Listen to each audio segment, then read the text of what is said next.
Welcome to BuzzLeap's AI. We need to talk about your new digital coworker. Here's a totally not horrifying stat for you. 50%, that's the chunk of entry-level, white-collar jobs that could just vanish in the next 5 years. Poof. So will you be replaced by a digital agent that doesn't even take coffee breaks? Stick around, because what we uncover today is going to completely change how you see AI, the future, and BuzzLeaps. All right, part one, the agentic AI leap. To really grasp this massive disruption happening right now in 2026, just look at this steep, almost vertical curve of deployments. McKinsey found that a staggering 62% of companies are already testing these systems in live production. And we are not talking about those clunky chatbots that can barely cancel a subscription for you. We're talking about sophisticated autonomous programs literally taking the steering wheel of core corporate functions. This tech has fundamentally evolved from a cool novelty into real operational infrastructure. So what's the difference? Well, think of standard generative AI like a copilot. It absolutely needs you. You prompt it, you refine its outputs, and you definitely have to check its homework before showing it to your boss. But agentic AI, that is a fully independent teammate. The Boston Consulting Group defines it by its ability to observe, plan, and act totally autonomously. You don't hold its hand. You just hand it a goal like, hey, audit last quarter's vendor invoices for discrepancies. And it executes the entire workflow across multiple software platforms all by itself, without pausing to ask you for permission. And the raw financial incentive driving this historic shift is just mind-blowing. U.S. tech giants have doubled their enterprise AI investments from an already massive $200 billion to over $400 billion basically overnight. Why the sudden spending spree? Because the return on investment is practically unheard of. Enterprises are projecting a return of over $6 for every single dollar spent, and they expect their AI-driven productivity to shoot up by 100%. They are literally doubling output without doubling headcount. When the financial math looks like that, corporate adoption isn't just a likely scenario, it is an absolute economic inevitability.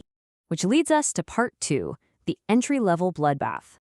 That incredible corporate efficiency has immediate real-world consequences for everyday workers. Check out this staggering number from Goldman Sachs and the IMF. 300 million. That is the estimated number of full-time jobs globally exposed to AI automation.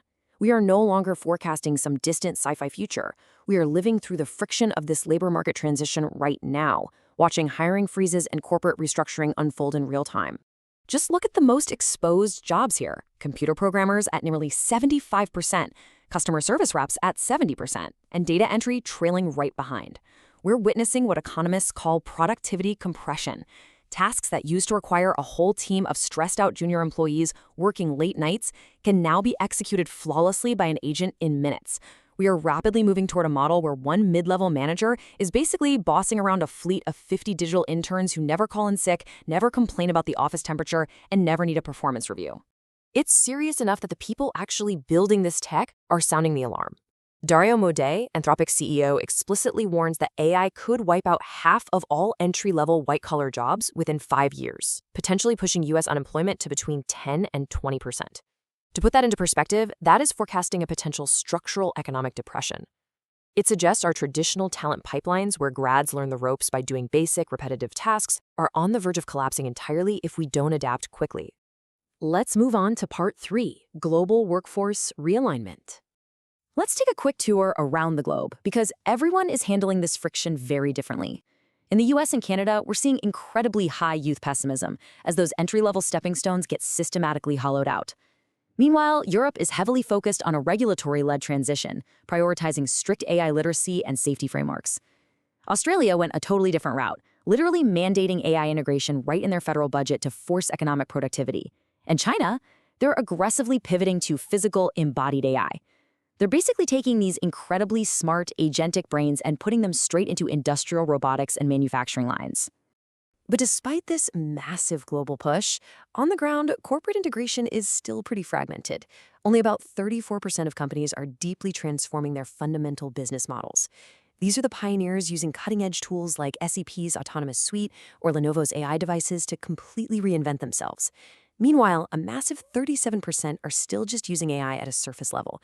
They're essentially buying a shiny new AI tool, sprinkling it on top of broken, outdated processes, and just hoping it magically fixes their deep-seated inefficiencies.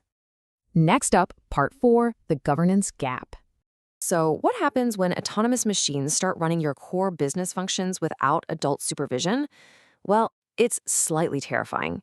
80% of companies completely lack a mature AI governance model. Basically, everyone's in a mad dash to hand over the keys to the company car, but only 1 in 5 actually knows how to steer or hit the brakes. When you're deploying agents that have open access to sensitive internal data, a lack of strict governance is a massive cyber, operational, and financial disaster just waiting to happen. And this is exactly why comprehensive regulations like the EU AI Act have stepped in. They've outright banned the emotion analysis of employees. They've made AI literacy training mandatory across the board. And crucially, they require strict human-in-the-loop oversight for anything high risk, like recruitment software. They are legally forcing companies to maintain human accountability and preserve system logs for 6 months, really just to make sure we don't repeat historical disasters like unchecked algorithmic bias running wild in hiring. All right, part 5, automation mistakes to avoid. If you want to survive and stay relevant, there are several AI automation mistakes to avoid for beginners, and we're going to break them down right now. Step 1. Do not skip the basics. Please, don't just rely on typing prompts into ChatGPT. Take the time to actually understand the underlying mechanics. Take free courses on platforms like Kaggle or NPTL to really get how this tech works. Step 2. Never blindly trust an agent. These machines absolutely will hallucinate, so you must build in strict human-in-the-loop escalation mechanisms to catch errors before they go live. And step 3, stop competing on routine tasks. You'll lose to the machine every single time. Instead, drastically pivot your focus to complex judgment, creative problem-solving, and genuine relationship building, the nuanced human stuff an algorithm fundamentally cannot replicate. Because the reality of 2026 and beyond boils down to this. Supervising virtual AI agents will become a core teaming skill. Your new job isn't doing the foundational, repetitive work anymore. Nope. Your new job is actively managing the machines that do the work. It's about becoming an editor, a strategic overseer, making sure these autonomous digital agents hit their corporate objectives efficiently and securely. Which leaves us with one final critical thought to chew on today. When a digital agent can execute your routine tasks faster, infinitely cheaper, and without ever needing to take a coffee break, what specific, irreplaceable human value will you bring to the table? It's time to figure that out. Thanks for joining me on this explainer, and keep learning.